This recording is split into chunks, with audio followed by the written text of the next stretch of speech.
Well, good morning and God bless you. How you doing? Kerry Pope, your love and life coach here. I hope you're doing well. You know, life and love coach is something that I love to do. I've been doing it for a long time. And I want to help you this morning to understand what's going on in your life. So this message this morning is a great one. So let's give time for the audience to build. I know it's early. Hope you have your coffee. I do have mine. How you doing, guys? So come on and talk to me. Do you have an unemotionally available lover or partner? You know, it's a great question. Do you have an unemotionally available partner or lover? All right, so let's build this audience this morning. As you come on, say good morning to me. I'm going to look over here in the screen so I can see you because I want to see your face. Hope you're doing well. But come on and say something to me this morning, because this is a question that as a love and life coach, I get all the time. Or as we like to say, life and love coach. Let me get it right. We do it life first, but then love second. Life meaning understanding what's going on in your life, and then love from a perspective of loving yourself, and then how to receive love from others. And so with that being said, there's so many people that are in relationships, right? And these relationships seem to be one-sided. And they seem to be one-sided because guess what? They are. And so you may have gotten yourself involved with an unemotionally available partner who doesn't understand, or maybe they do understand, but there's some deeper things that are going on that are causing them not to be emotionally available to you. Now, you know, when you're emotionally available in a relationship, that is a great thing, because to be in a relationship, you have to have emotions. You have to be in tune with your lover or your partner. You have to be, you know, if you're in a relationship and you want to go to the next level, you got to go deeper, right? And to go deeper requires emotions. All right. So let's build the audience really quickly. We're going to do like we do in the mornings. We're going to take a quick stretch. We're going to go right into this, because I think this is going to help many of you to understand how to either make a decision whether or not where you are is the best for you, or to you know, have your partner or have your lover get some work, get some help, because it's a sign that something has happened in the past that is causing the emotions not to be available. All right, so what does it mean to be emotionally available? Well, it describes the ability to sustain emotional bonds in the relationship. So when you're emotionally available, there's a bond that connects you and your lover together. There's that bond that when things get rough and gets hard, you don't throw in the towel because you are emotionally available, meaning I'm here. I'm here to do the work. I'm here to do whatever's necessary to show my love for you. I'm here to give you all of me. I'm available emotionally. When I speak from a place of emotions. You know, you hear this a lot from women that ask the question, Kerry, why are men unemotionally available? Why are they not available emotionally? Why are they emotionally unavailable? And I'm like, well, let's talk about it. And so, you know, when I work with the clients, when I talk with them, and, you know, a lot of them come to me and say, Kerry, I really love him or I really love her, but I feel like it's just me in it by myself. I feel like it's just me doing all the work. And, you know, when I do marriage, for instance, when I perform a ceremony, I say, well, God has joined together, let no man put asunder. In other words, each individual has taken their vows. Each individual has promised to love, to cherish, to honor, to put the other one before others, till death do them part. And a lot of times as I talk about the word death, we've come to understand death as physical. But I have gone even deeper, say, until death to do us apart. What is death? Death to the relationship. You know, not just death to your natural body, but death to the relationship, because you could be in a relationship with a partner that is unemotionally available. And here it is, you're in it by yourself, and you're needing to be loved, you need to be cherished, you're needing to feel like you're loved. And just because somebody's doing something for you doesn't mean that they're in love with you. Okay, so I want you to understand that. So let's look at a few signs that makes a partner emotionally unavailable. All right. So once you recognize these signs, it can help you in either you know, sitting down with myself or some other counselor or a love coach who can help you with therapy. I offer that to couples therapy, couples counseling. I do it all the time. I never perform a wedding ceremony without premarital counseling. I never do that. You have to sit down with me and we go through a 4-week program that helps you decide and make sure that this is what is best for my life. Not that I'm going into it for religious reasons or that I'm trying to do it because we've been together so long and we feel pressured. No, when I do the couples counseling, I am getting down to the things that keep you from going to divorce court. Okay. We address the issues of emotionally being unavailable. We talk about sex. We talk about money. We talk about blended families if you have one. We talk about who's best with doing what in the relationship. Do you want a traditional relationship? Do you want a conventional relationship? What type are you looking for? And these are the things that are discussed, because if you get with someone who's unemotionally available and you try to have these discussions after the fact, baby, you can forget it. It ain't gonna work. I'm gonna tell you right now. So let's look at number one. When a person is unemotionally available, they don't like to make plans. Okay. They often show that they're not available to commitments. So making plans is making a commitment. So you may say, well, Kerry, he won't commit to me or she won't commit to me. Well, what are they committing to? Period. Hey, what are you doing this weekend? Let's go out and have a good time. I got something going on. They won't commit. Hey, I'm going out this week to meet some friends, or I'd love for you to meet my family. I'm not think we're ready for that yet. When someone's unemotionally available, they have problems committing. They don't commit to even the simplest plan. They don't even like to make the plans to commit. You find yourself making all the plans, where we're eating, where we're going out for vacation, what we're doing this weekend. What are you like? Can I call you? If you're the person pulling all the teeth and the other person is just sitting back and they feel like they're being drug along, they're not emotionally available. They're in a position to where they're emotionally unavailable. They're not there to do their part. And you're going to find, just listen, let me say this to someone, and someone who's probably experienced this can attest.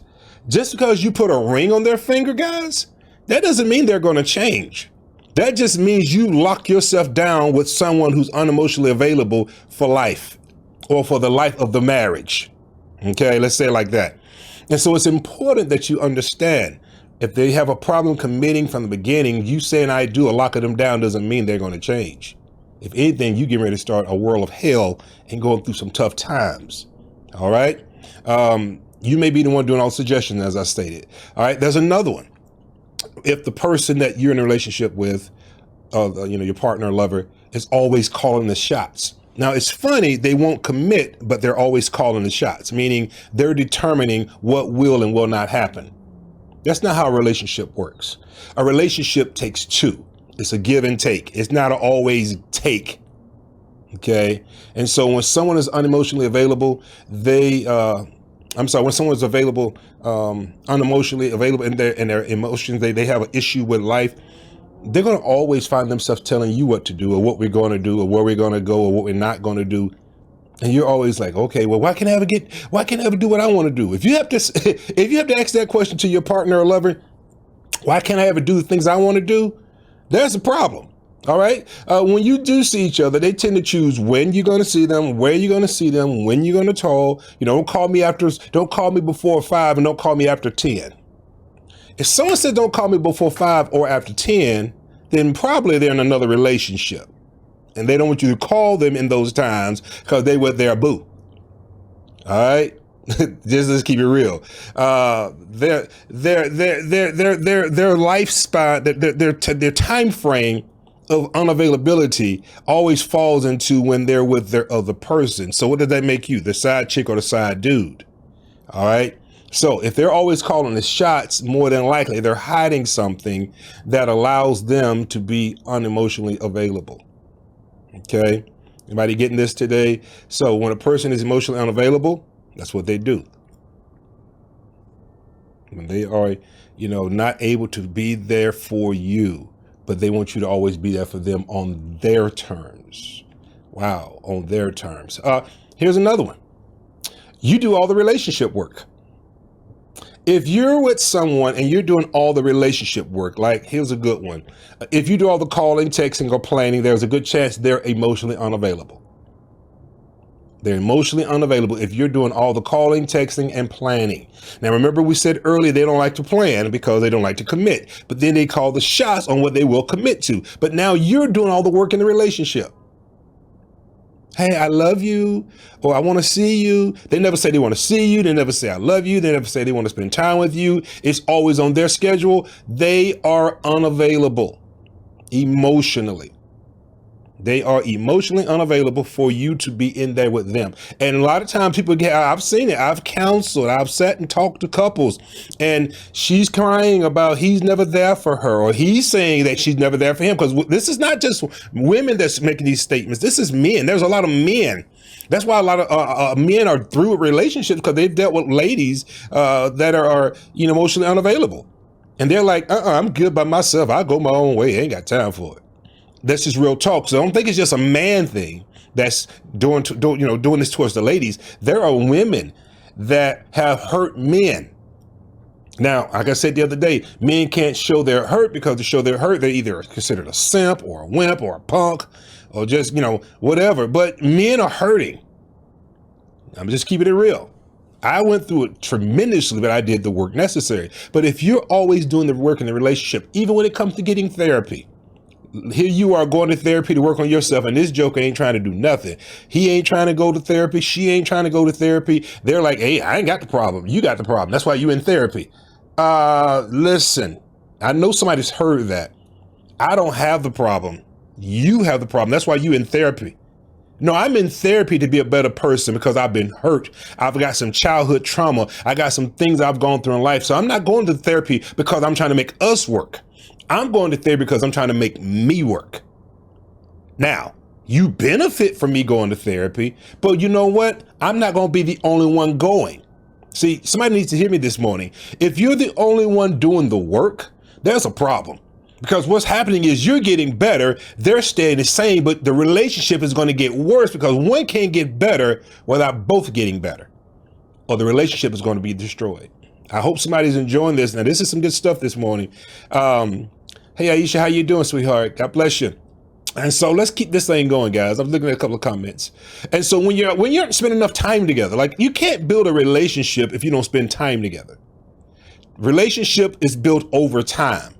Watch this. If you meet somebody and they holler, I want to marry you, and they just met you like a day or two ago, I love you, I know you're the one, God showed me, you better run like hell. You better put on your shoes, tie them up as tight as you can, and run for us, and don't look back. Because relationships are built over time. And when someone is hurrying themselves into a relationship, here's something. They're usually hiding some imperfection or some things, or trying to heal from the past relationships through you. Okay. All right. Here's the word. Another way you can tell if someone is emotionally unavailable is this. They run from the word relationship. So what are we? Are we boyfriend, girlfriend? Or we just friends? We don't really have a relationship. Wait a minute. Oh, so you have there's that inability to commit again. They have an issue with committing, so they don't like to use the rated R word, relationship. So to say that we are in a relationship, they can't say it. So we just hanging out, or we just having fun. Listen. You hear Rebecca say so many times, and I was at age as well. If you are, I'll say 30 and above, maybe even 28, but 30 and above, and you've already been in relationships and now you're dating, are you dating with a purpose, or are you dating just to have fun? Are you out here just to have sex and fun and drinks and go out and vacation? Or are you dating for a purpose? When I met Rebecca, she let it be known right at the gate, which I'm grateful for that. I'm dating with a purpose.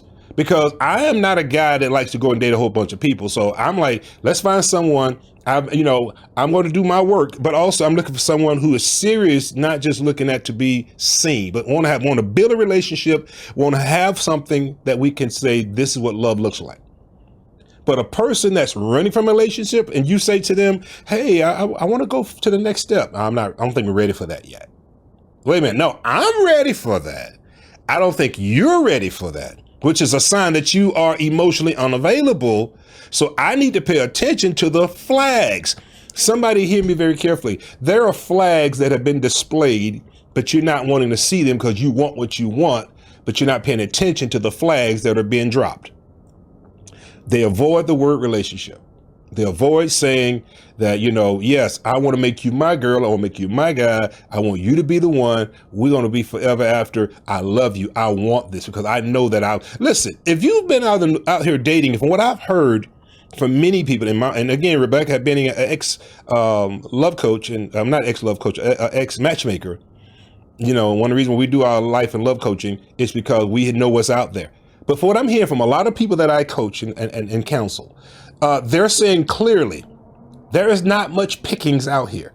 There's not much for the pickings out here. Most people, and as you get older, the older in life, the picking from people gets smaller. The pool gets smaller for two reasons. One, probably because they're already taken, or two, they say, I'll never be taken again because I've been through that ish and I ain't going through it again. It ain't for me.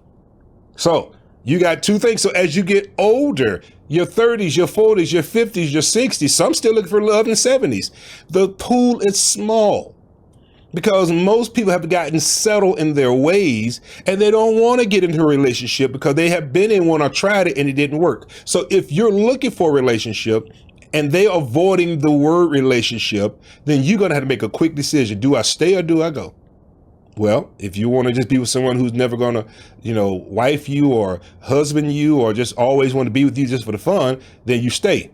But if you want more than that, you got to come to the understanding that they are emotionally unavailable and I have to make a decision to go on my life and find someone. Because there is, as my wife loves to say, and I love that saying, there is a pot to there's a top to every pot. And with that being said, you have to make up your mind to look for the top that goes on your pot. All right. Number 4 or 5? You never seem to grow closer. You're in a relationship that is at a standstill. Well, I don't even say relationship. You're in a situationship that's at a standstill. I'm going to talk about that later on, a situationship. And I'm going to play that song I love. I think that we got a situationship because a lot of people are trying to make a relationship go further, but it's not even a relationship. It's a situationship.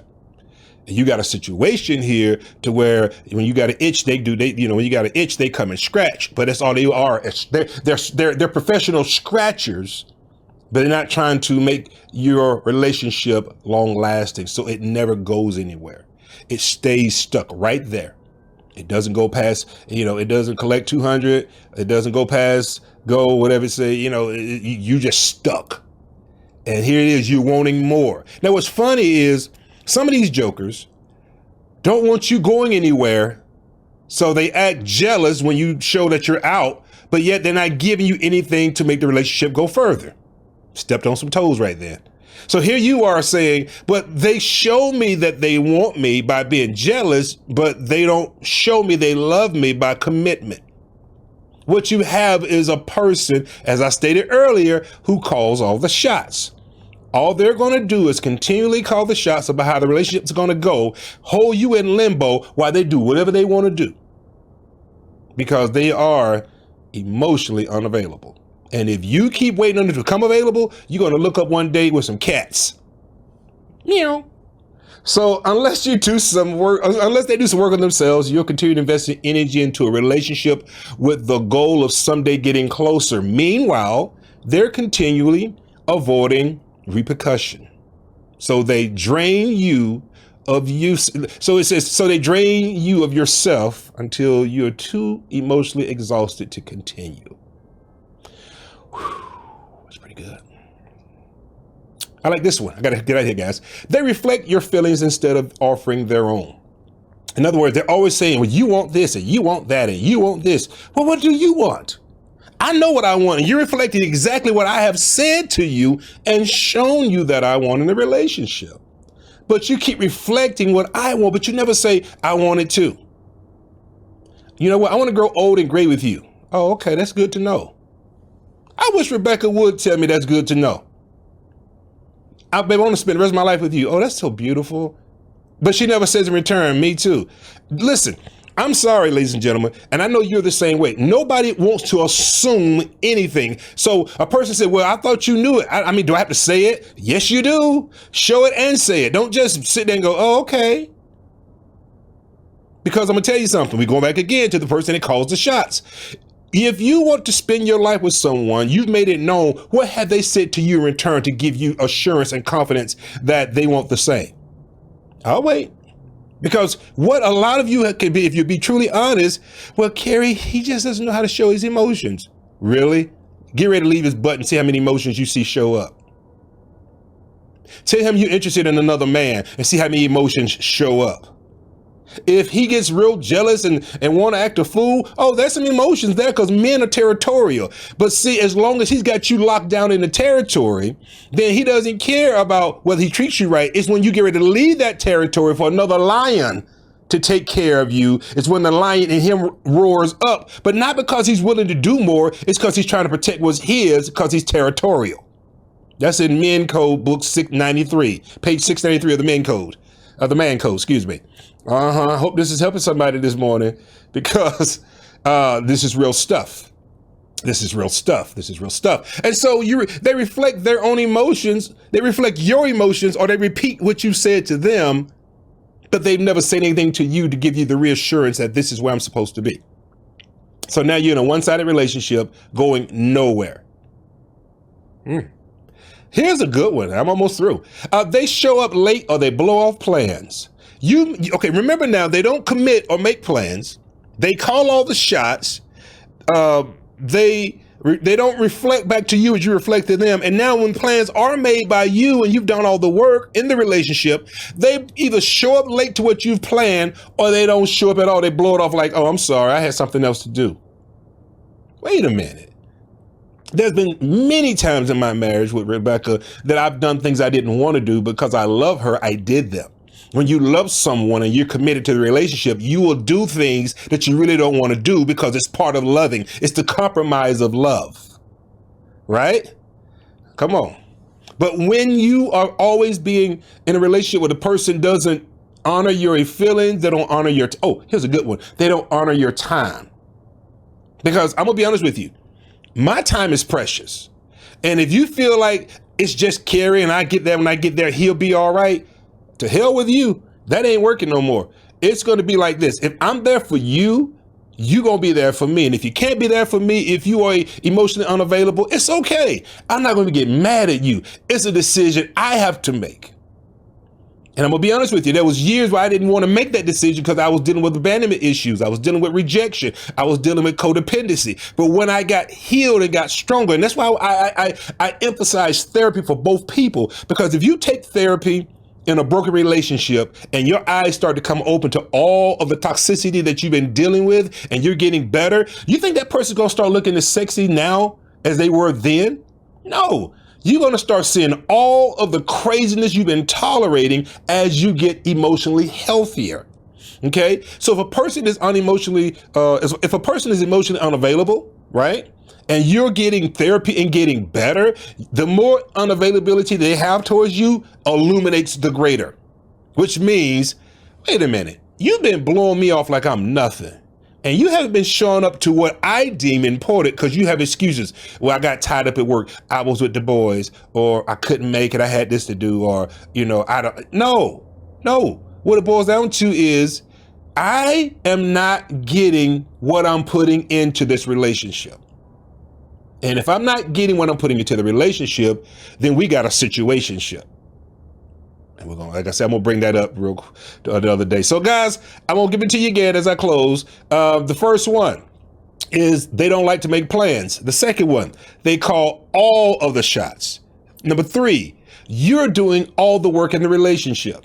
Okay. Number 4, they avoid the word relationship. All right. Number 5, you never seem to grow closer together. And then last, number 6, they blow off your plans. I'm sorry. Oh, number 6 is they reflect your own feelings back to you. They reflect your feelings back to you. And number 7, I had 7 topics. They show up late or they blow off your plans altogether. All right. So please set up a session with me. Life and love coach is what I do. I do therapy sessions. I'll put the link up in the description below where you can set up your consultation.